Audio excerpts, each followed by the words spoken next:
Welcome to this presentation on navigating ethical and legal consideration in end-of-life decision-making, navigating complex family issues in the ICU. Today we will examine a challenging case that raises important questions about medical, ethical, and legal responsibility. As a hospital administrator, it is crucial to balance patient rights with family dynamics and legal obligations. We will explore how to manage such cases while ensuring the highest standard of care. We will also discuss how law, ethics, and policies intersect critical care situations. Understanding the tools available to us as leaders is key to managing these issues effectively. This presentation will walk through each aspect of the case in detail, from the first prognosis to family disputes and legal implications. Each slide will address critical concerns. The goal is to equip with a well-rounded understanding of an administrator in these scenarios.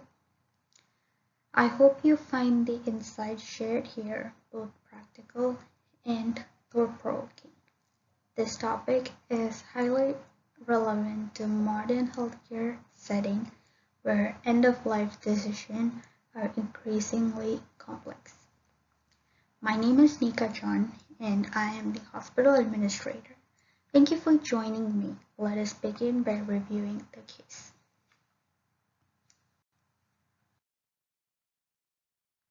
The case involves a 45-year-old patient who has sustained significant brain damage from a car accident. While the patient is in critical condition and intubated, they do not meet Arizona's criteria for brain death. The lack of an advance directive complicates medical decision-making. Family members are sharply divided on whether to continue life support, adding emotional and ethical stress to the care team.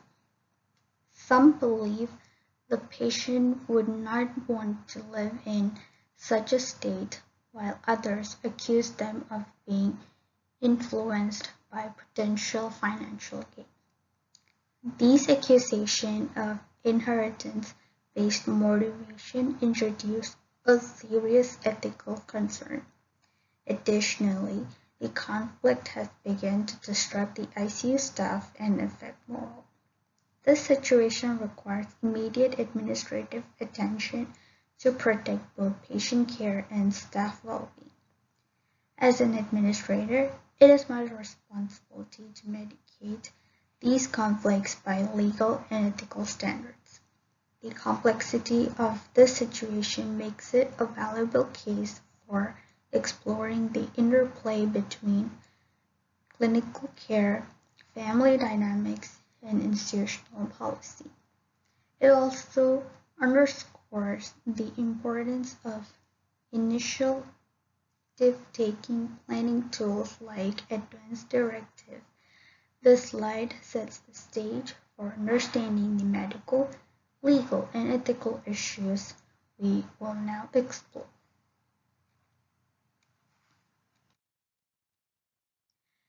From a clinical perspective, this patient presents a complex picture.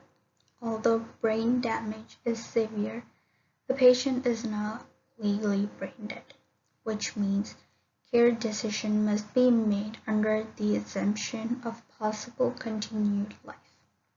However, survival would certainly depend on prolonged life support, raising questions about quality of life and long-term care need. In these cases, clinicals must weigh the benefits and burdens of continuing intensive interventions. Complications such as infection, pressure ulcers, and interventilated associated conditions are likely, especially in a prolonged ICU stay. Without an advance directive, it becomes challenging to decide the patient's wishes. This puts physicians and staff in the difficult position of interpreting care decisions through the lens of family opinion rather than patient autonomy. The medical team responsibility is to provide correct prognostic information and to safe evidence-based care. As an administrator, we must support team while ensuring legal and ethical guidelines are followed. This medical overview is the foundation for the legal and ethical analysis. Understanding the clinical facts help us navigate the more subjective family dispute with clarity. We must also consider how hospital policies support or complicate these medical realities. Several legal frameworks guide our actions in this scenario. The Arizona law outlines the criteria for deciding death, including whole brain death, which this patient does not meet. This means life support cannot be withdrawn solely on a diagnosis of brain damage. Arizona also has specific law on who may function as a decision maker in the absence of the designated power of attorney. Typically, this starts with the spouse, followed by adult children, parents, and siblings. The Federal Patient Self-Determination Act requires healthcare institutions to inform patients of their rights to make advanced care plans such as living wills. Unfortunately, this patient had not executed one, limiting our options.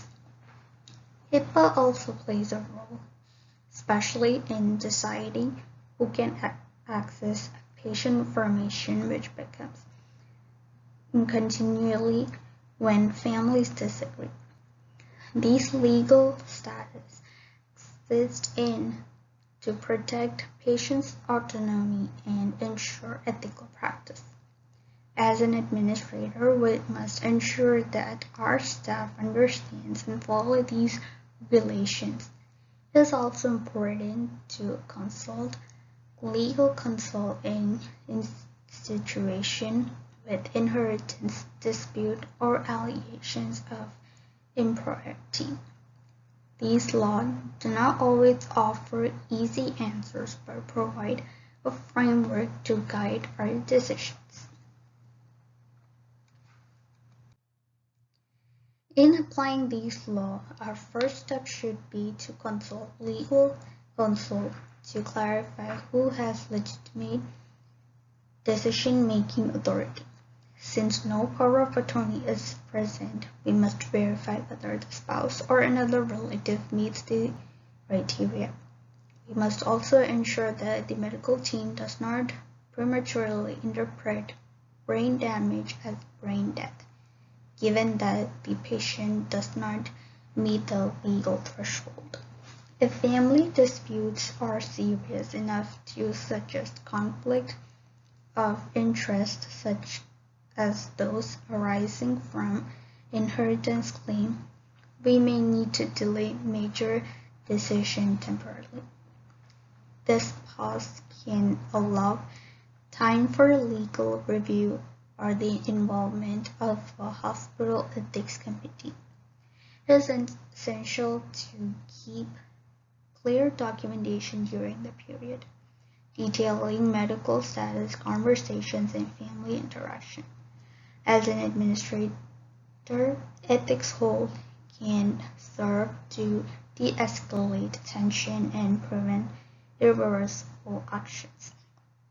The administrator's role here is to both managerial and legal, ensuring compliance while guiding the team through high-stake uncertainty.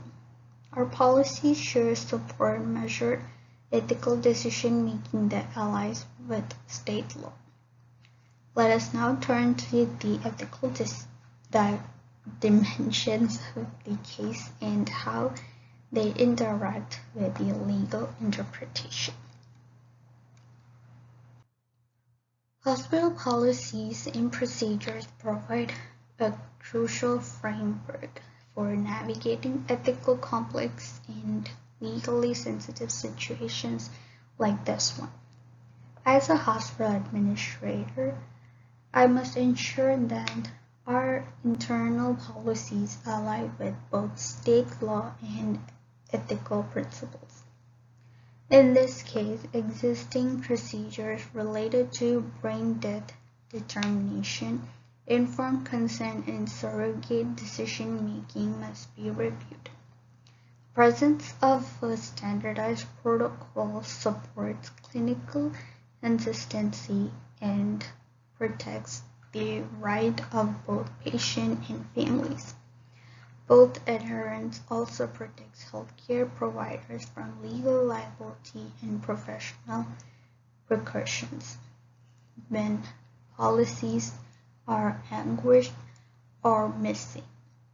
It creates room for conflict as seen in this scenario. I would like to assess whether our current procedures are up to date with certain recent cases where law and medical guidelines are met. If gap exists, I will meet a committee to revise or create policies.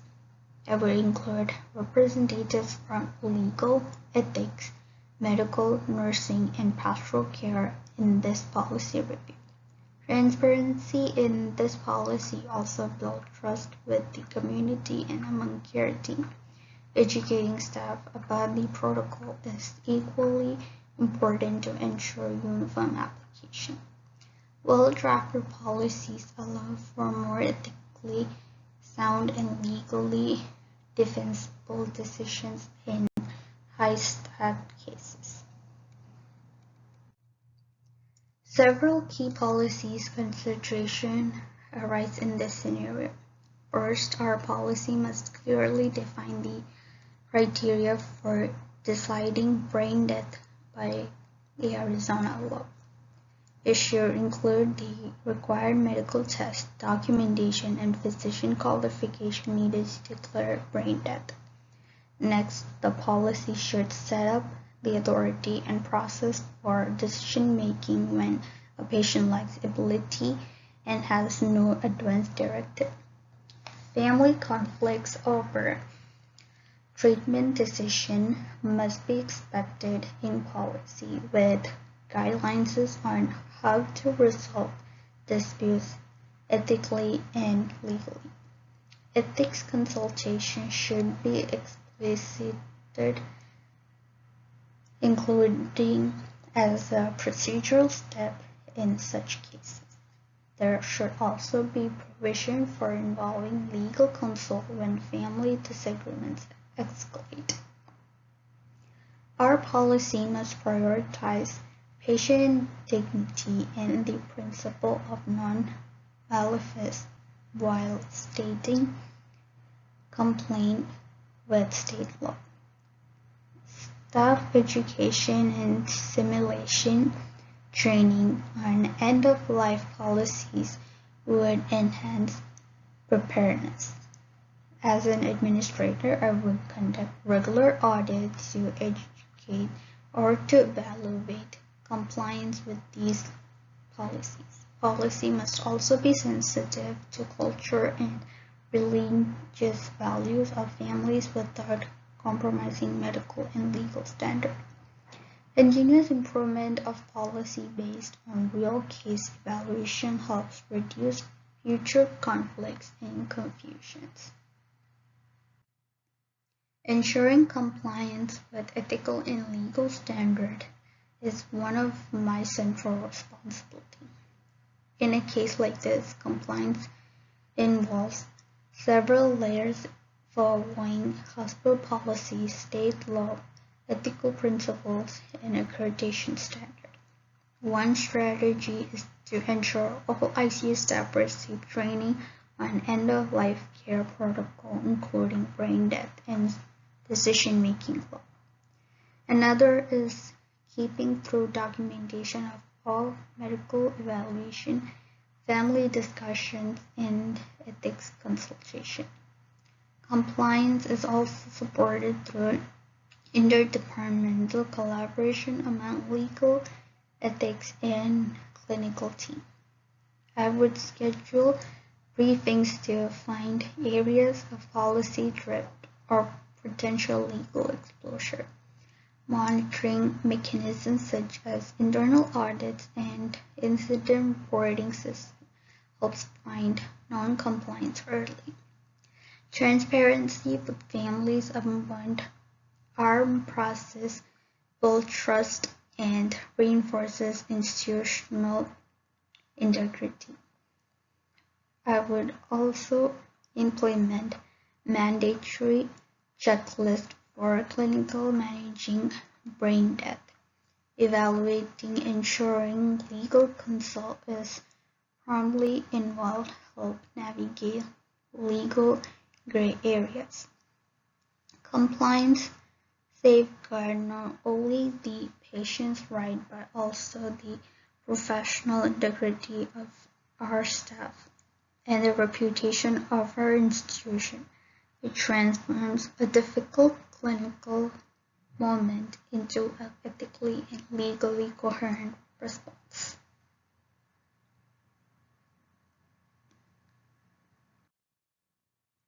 Support system must be available for both families and staff during emotionally charged situations like end-of-life decisions. For families, social workers, chaplains, and patient advocates can help navigate grief, spiritual distress, and decision-making uncertainty. Having a neutral facilitator during family meetings can reduce conflict and promote respectful dialogue. For staff, cases involving brain death and ethical conflicts can lead to moral distress, so emotional support and clinical briefings are essential. Ethics committee members are valuable resources not just for decision making but also for guiding communication. Legal counsel serve as a vital resource to interpret statutory requirements and mitigate institutional risk.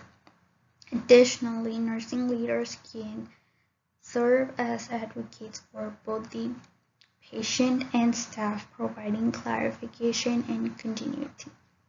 As an administrator, I will ensure that these support systems are easily accessible and well integrated into ICU care. Educational material on brain death and family rights should also be made available. Staff should be trained to recognize signs of burnout and compassion fatigue in themselves and colleagues. An empowered and supported care team is better equipped to deliver compassionate ethical care. These resources are essential for making high-risk medical situations manageable and human. When making administrative decisions in ethical complex cases, I use a structured decision-making framework. This includes gathering all relevant facts, consulting applicable laws and policies, and managing with key stakeholders. I also assess the ethical principles to play autonomy, benefits, non-benefits, and justice. In this scenario, I would ease dialogue among the clinical team, family ethics committee, and legal counsel. My role is not to make the clinical decision, but to ensure the process is fair, thorough, and compliant. I also evaluate the institutional risk and benefits of each potential decision. If conflict persists, I might bring in external mediation or start a court-appointed guardian process depending on legal advice. My framework includes ensuring transparent communication, respectful disagreement, and prompt resolution. I've written document all action thoroughly to ensure accountability. Ethical and legal fidelity must guide every administrative step. Leadership during such time must be calm, compassionate, and rooted in principle.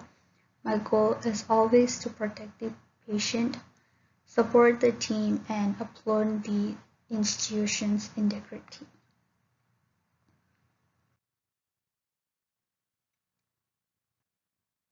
In conclusion, this case proves the complexity of navigating end-of-life decisions in the ICU when families are in conflict and legal clarity is limited.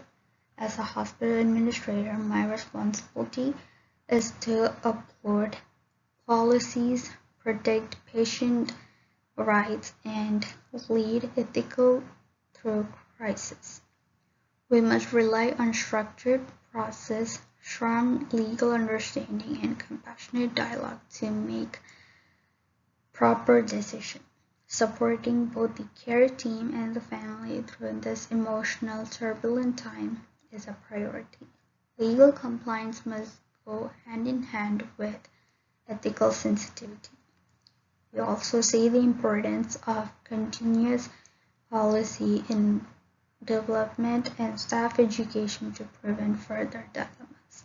The scenario challenges us to be initiative, taking thoughtful and collaborative in our leadership. Respect for life, dignity, and informed decision making must guide our path. Institution must prepare for these inevitable dilemmas with compassion, structure, and foresight. By integrating ethical and legal perspective, we can better serve vulnerable patients and conflicted families. As administrators, we do not just manage facilities, we manage lives and legacies. This case is a reminder of why ethical leadership in healthcare matters deeply. And these are the references that I used for my proper presentation. I hope I was able to cover or provide any information regarding this scenario. If you have any question, please feel to get back to me. My name is Nikha and I am the healthcare administrator of the clinic. Thank you.